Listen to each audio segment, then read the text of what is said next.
Hans స్వచ్ఛంద సంస్థ కరీంనగర్ వారి ఆధ్వర్యంలో మానకొండూరు మండలం చెంజర్ల గ్రామంలోని జిల్లా పరిషత్ ఉన్నత పాఠశాలలో 10వ తరగతి చదువుతున్న విద్యార్థులకు మా సంస్థ సభ్యుడు నక్క రాఘవేంద్రరావు కూతురు నక్క జ్ఞానతిక జన్మదినం సందర్భంగా పరీక్షా సామాగ్రి అందచేయడం జరిగిందని సంస్థ వ్యవస్థాపకులు ధనపూరి సాగర్ తెలిపారు. ఈ సందర్భంగా ధనపూరి సాగర్ విద్యార్థులను ఉద్దేశించి మాట్లాడుతూ కష్టపడి కాకుండా ఇష్టపడి చదివి మంచి ఫలితాలు సాధించాలని, అలాగే భయపడకుండా ఇతర విద్యార్థులతో పోల్చుకోకుండా సానుకూల దృక్పథంతో ఒత్తిడిని జయిస్తే మంచి ఫలితాలు సాధించవచ్చునని సూచించారు. అలాగే ప్రశ్నపత్రంను 3-4 సార్లు చదివి అర్థం చేసుకుని జవాబులు రాయాలని సూచించారు.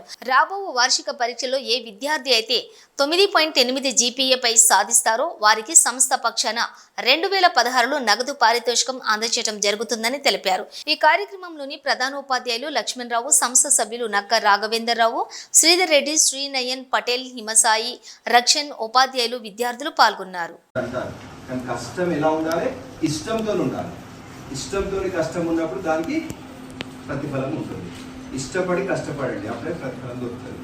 అంతేగాని నేను 4 గంటలు చదివినా 5 గంటలు చదివినా అని చెప్పుకుంటారు. అది కాదు. మీరు ఎంతసేపు బుక్ కూడా కూర్చున్నారని కాదు, మీరు ఎంత శ్రద్ధగా ఇష్టంతో చదివారన్నది చాలా చాలా ముఖ్యమైనటువంటి విషయం. అది గుర్తుపెట్టుకోవాలి.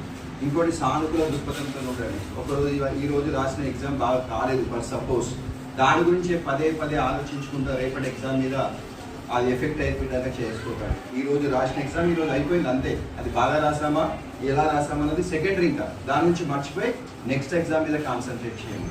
అది మనకి మంచి ఫలితాన్ని ఇస్తుంది. కానీ నిన్న జరిగింది బాగా రాయలేకపోయాను, రేపు ఎలా రాస్తాను, ఇలాంటివన్నీ కూడా మైండ్లో పెట్టుకోకండి.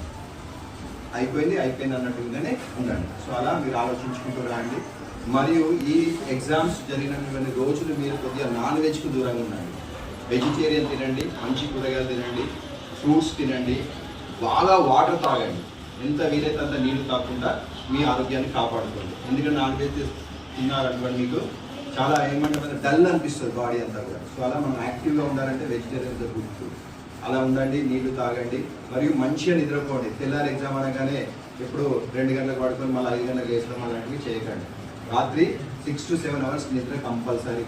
మీరు ఎంత కష్టపడ్డా కూడా 6 నుంచి 7 గంటలు మాత్రం పడుకోవడానికి ప్రయత్నం చేయండి. అప్పుడైతే మీరు ఎగ్జామ్స్ బాగా రాయగలుగుతారు. సో ఈ చిన్న చిన్న టిప్స్ అనిపిస్తాయి కానీ ఇవి చాలా ఇంపార్టెంట్. ఇవన్నిటిని మీరు గ్రహించుకొని మీరు అందరూ మంచి మార్క్స్